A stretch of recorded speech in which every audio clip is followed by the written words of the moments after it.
Assalamualaikum warahmatullahi wabarakatuh. Waalaikumsalam warahmatullahi wabarakatuh. Alhamdulillah Rabbil alamin.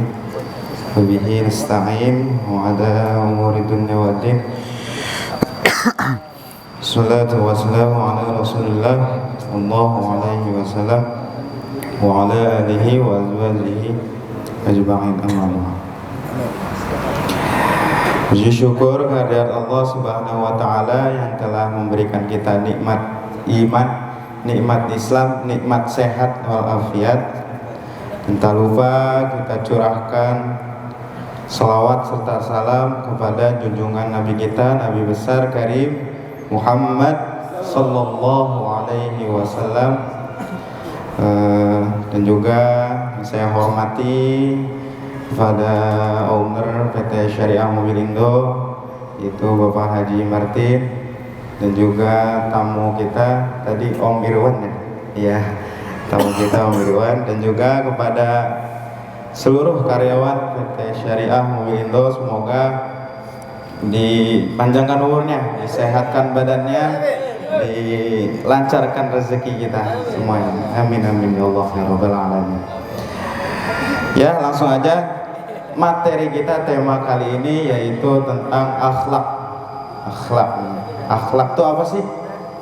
Ada yang tahu akhlak apa? Ada yang tahu akhlak? Apa akhlak?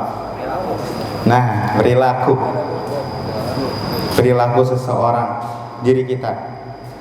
Akhlak berasal dari kata yaitu khuluqun, yang artinya tabiat atau adat. Jadi secara etimologi, akhlak itu berarti perangai, adat, tabiat dari seseorang manusia dalam diri kita. Jadi semuanya beda-beda akhlak. Di Indonesia kata akhlak sudah mengandung bahasa yaitu baik. Artinya itu akhlak ada yang baik dan juga buruk. Lalu di sini juga pada dasarnya akhlak merupakan institusi yang bersemayam di hati, jadi dalam hati, sebagai tempat munculnya tindakan-tindakan yang sukarela dan diantara tindakan yang benar dan salah.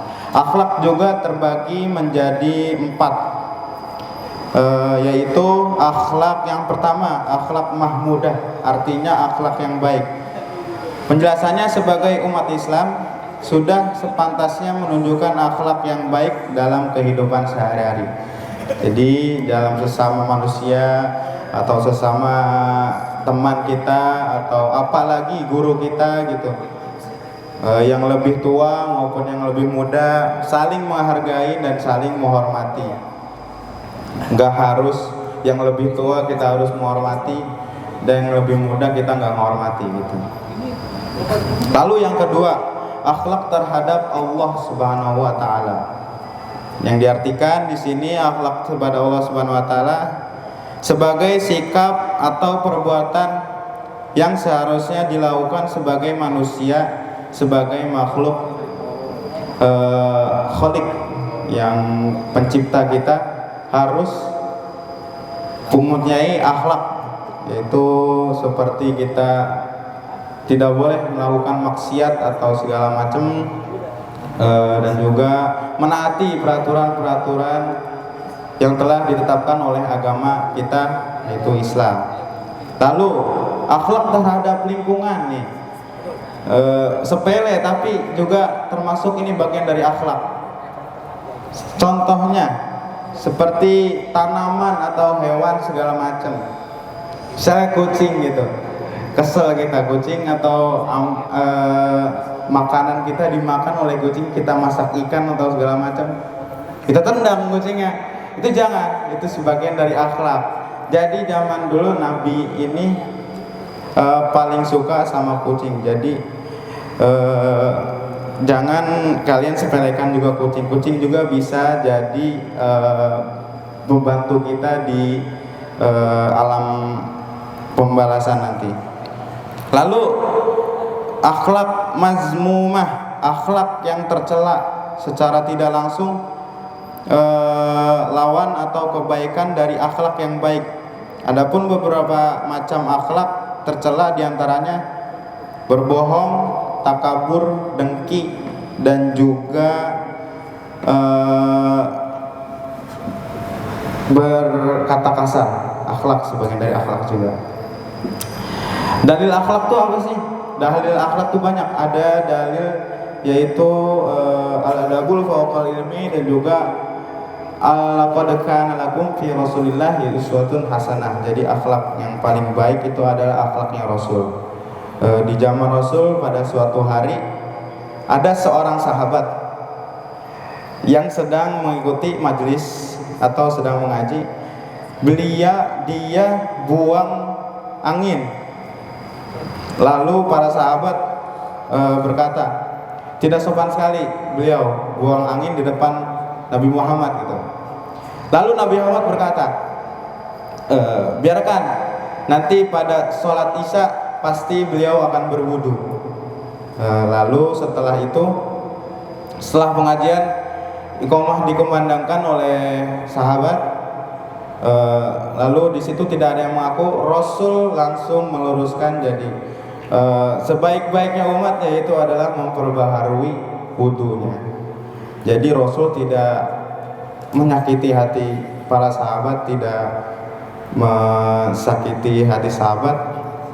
Jadi menyampaikannya secara baik-baik, jadi tidak langsung menunjuk bagaimana jadi Rasul itu akhlak yang paling mulia dan akhlak yang paling sempurna di antara kita semua, dan juga akhlak yang dijelaskan di dalam Al-Quran. Seluruh Al-Quran itu akhlak-akhlaknya dari Rasulullah SAW. Jadi di bulan Maulid ini banyakinlah sholawat kepada Nabi Muhammad SAW, karena di bulan Maulid ini sholawat kita, misal sholawat satu kali itu dibalasnya bisa berkali-kali lipat oleh Nabi Muhammad SAW, agar kita diaku di akhir zaman nanti, di akhir hayat nanti aku oleh Nabi Muhammad SAW. Manfaatnya apa kita belajar akhlak? Manfaatnya mempersiapkan manusia yang beriman, yang selalu beramal soleh. Yang kedua, mempersiapkan insan beriman dan soleh dan menjalani kehidupan yang sesuai dengan ajaran Islam. Yang ketiga, mempersiapkan insan beriman dan soleh. Jadi banyak sekali manfaat dari belajar akhlak kita. Diri kita menjadi baik, jadi omongan juga jadi nggak berkata kasar gitu.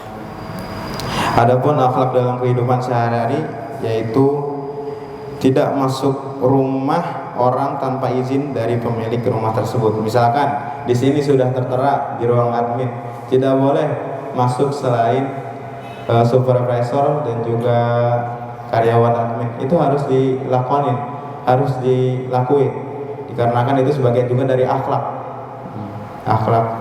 dalam menjaga isi dari ruang admin tersebut. Lalu berkata jujur. Nah ini paling the best, pokoknya jujur itu harus wajib. Bila mana orang tersebut tidak jujur, maka hidupnya nggak akan sentosa, nggak akan baik.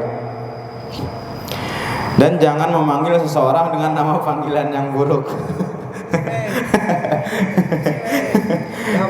Tapi nggak apa-apa. Misalkan kalau orangnya ikhlas itu nggak apa-apa. Sorry, saya nggak apa-apa dipanggil kayak gitu. Saya ikhlas kok, emang sudah nama panggilan saya, nggak apa-apa. Misalkan ada orang namanya kayak siapa ya? Saya udah ikhlas itu. Kayak iya Bang Cemen tuh. Namanya kan Mukhlis, dipanggil Bang Cemen. Aduh, tanya dulu itu dia ikhlas atau nggak dipanggil Bang Cemen, bahaya nanti. Itu walaupun sepele, Rido dipanggil Jabon. Aduh. Iya, walaupun panggilannya kita udah asik, tapi kalau dia orang yang nggak ikhlas itu, walaupun sepele tapi sebagian dari akhlak juga itu. Lalu di sini juga menolong orang lain yang membutuhkan serta